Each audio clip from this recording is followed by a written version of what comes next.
मैं Jagannath Kushwaha horticultural cooperative society का संस्थापक, रेशम खादी ग्रामोद्योग विकास संस्थान का उत्तर प्रदेश का सचिव। आज मैं एपीडा के वाराणसी कार्यालय में आया हुआ हूँ। Doctor CV Singh AGM APEDA के आप हैं और इनसे हम कुछ किसानों के लिए वार्ता चाहते हैं और वार्ता का हमारा विषय है कि हमारा किसान निर्यातक कैसे बने। सर कुशवाहा जी, धन्यवाद।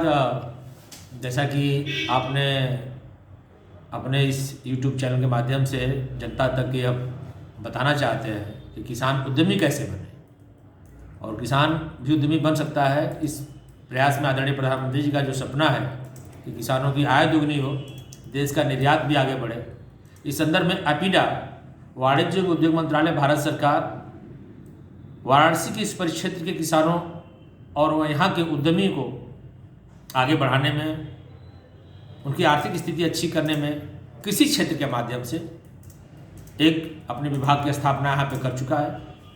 और मैं चाहता हूँ भारत सरकार आदरणीय प्रधानमंत्री जी का सपना कैसे साकार हो, एपीडा उसके लिए सतत प्रयासरत है। विगत कुछ दिनों में, कुछ महीनों में काफ़ी अच्छा प्रयास हुआ और यहाँ से निर्यात भी शुरू हो चुके हैं। जो भी उद्यमी, खास करके वो किसान उद्यमी या फार्मर प्रोड्यूसर ऑर्गेनाइजेशन जिसको कि हम लोग एफपीओ बोलते हैं, वह अपने स्तर पे एक छोटी सी कंपनी बना सकता है। कंपनी बना करके उसमें कोई खर्च भी नहीं है, बहुत विशेष, बहुत नॉमिनल खर्चे हैं, और उसके बिहाफ पे कंपनी बना करके वह अपना एपीडा में डीजीएफटी में रजिस्ट्रेशन करा सकता है। कुछ छोटी फॉर्मेलिटीज डॉक्यूमेंट के और हैं, जैसे करेंट अकाउंट, बैंक का, एयरपोर्ट का, सीपोर्ट का रजिस्ट्रेशन, प्लान क्वारंटाइन में रजिस्ट्रेशन, बहुत छोटे हैं जो कि हर जगह ऑनलाइन में उपलब्ध है। हमारे जो भी उद्यमी बंधु हैं, मैं निश्चित तौर से कुशवाहा जी के इस प्रयास का मैं सराहना करना चाहूँगा कि इस उम्र की इस पड़ाव पे भी देश हित, किसान हित और व्यापार हित को ध्यान में रखते हुए आपका जो सतत प्रयास है ये बहुत ही सराहनीय है। और निश्चित तौर से मैं इस बात से हमें खुशी होगी और खुशी है भी कि आप जैसे लोग इस क्षेत्र के विकास में आगे आ रहे हैं।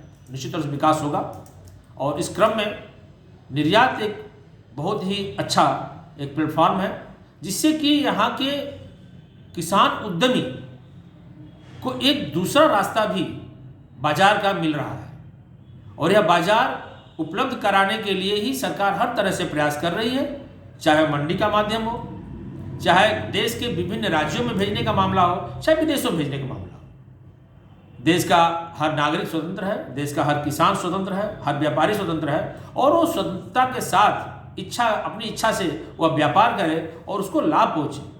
इसके लिए हर तरह की सुविधा और सहायता निर्यात के संबंधित, कृषि निर्यात के संबंधित विशेष जानकारी यदि किसी को और भी चाहिए तो उसके लिए एपीडा का अपना वेबसाइट है, epidaa.gov.in पे जाकर देख सकते हैं। अन्यथा वाराणसी परिक्षेत्र के लिए मैं आप सबसे अनुरोध करूंगा कि आप हमारे ऑफिस को भी आ सकते हैं या हमारे वेबसाइट से भी जाकर के उचित जानकारी प्राप्त कर सकते हैं। बहुत बहुत धन्यवाद।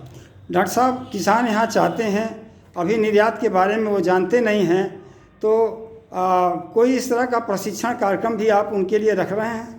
निश्चित तौर से कुशवाहा साहब, मैं आपको बताना चाहूँगा कि एपीडा ने यहाँ के जो भी संलग्न जिले हैं, चाहे चंदौली हो, अब गाजीपुर हो, जौनपुर हो, बनारस खुद हो, इन 4-5 जिलों में एपीडा ने आर्थिक मदद के माध्यम से डिपार्टमेंट ऑफ हॉर्टिकल्चर के सहयोग से यहाँ ट्रेनिंग प्रशिक्षण भी किसानों के लिए चल रहा है। और मैं चाहूँगा कि जो हमारे किसान बंधु इस संदर्भ में उचित जानकारी रखना चाहते हैं वो अपने जिले के जिलाधिकारी उद्यान विभाग में जा करके वहाँ से संपर्क कर सकते हैं और उसके बारे में उचित जानकारी ले सकते हैं। समय समय पर विशेष प्रकार का प्रशिक्षण का भी हम लोग सुनियोजित करने जा रहे हैं, जिसको कि आगे और भी प्रशिक्षण दिया जाए, जिससे यहाँ पे अधिक से अधिक व्यापार का माहौल पैदा हो सके और किसान इस वर्ग से जुड़े, अपने को किसान केवल किसान न समझे, वो उद्यमी किसान के रूप में आगे बढ़े, ऐसी हम उम्मीद करते हैं। डॉक्टर साहब, वाराणसी परिक्षेत्र में अब तक निर्यात की क्या क्या आपने संभावनाएं देखी हैं? कुशवाहा साहब, आपने बहुत अच्छा प्रश्न पूछा है। वाराणसी का जो परिक्षेत्र है, माँ गंगा का ये जो क्षेत्र है, ये दोनों तरफ माँ गंगा ने ऐसी मिट्टी छोड़ रखी है इन किसानों के लिए कि यह हम सभी लोग सौभाग्यशाली हैं, यहाँ किसान सौभाग्यशाली हैं, यहाँ का व्यापार वर्ग भी सौभाग्यशाली है, जिसको इतनी अच्छी मिट्टी मिली हुई है, जो साल के 12 महीने यहाँ पे कोई न कोई उत्पादन कर सकता है। अपार संभावना है, चाहे वो सब्जी का क्षेत्र हो, चाहे वो फल का क्षेत्र हो, चाहे वो अनाज का क्षेत्र हो, एवं कि दूध का क्षेत्र भी, एवं कि हम बात करें ऑर्गेनिक फार्मिंग, जैविक खेती, जिसकी हम लोग बार बार चर्चा कर रहे हैं। मुझे कहते हुए हर्ष होता है कि हमारे क्षेत्र में, जहाँ तक हमें वैज्ञानिकों के द्वारा पता चला, यहाँ के संस्थानों के द्वारा पता चला कि यहाँ पे बहुत कम दवाइयों और खादों का प्रयोग होता है अन्य जगहों की अपेक्षा। इससे यहाँ की संभावनाएं अपार हैं और अपेडा इस पर सतत प्रयास कर रहा है कि इन जो वस्तु इस क्षेत्र के हैं इनको कैसे अंतर्राष्ट्रीय बाजार में से जोड़ा जाए, जिससे यहाँ के किसानों की आर्थिक स्थिति और यहाँ के जो किसान से संबंधित व्यापार वर्ग है उनका आर्थिक स्थिति कैसे सुधरे। बहुत बहुत धन्यवाद डॉक्टर साहब, आपने एक अच्छी जानकारी दी है। किसान भाइयों, आप इसको सुन रहे हैं और आपको अच्छा लगता है तो लाइक करिए, कमेंट करिए, शेयर करिए, सब्सक्राइब करिए और अपने सवाल ज़रूर हमको यूट्यूब के माध्यम से दीजिए, ताकि फिर मैं डॉक्टर साहब पास आकर के आपके समस्याओं के समाधान के लिए इनसे फिर से वार्ता करूं। धन्यवाद।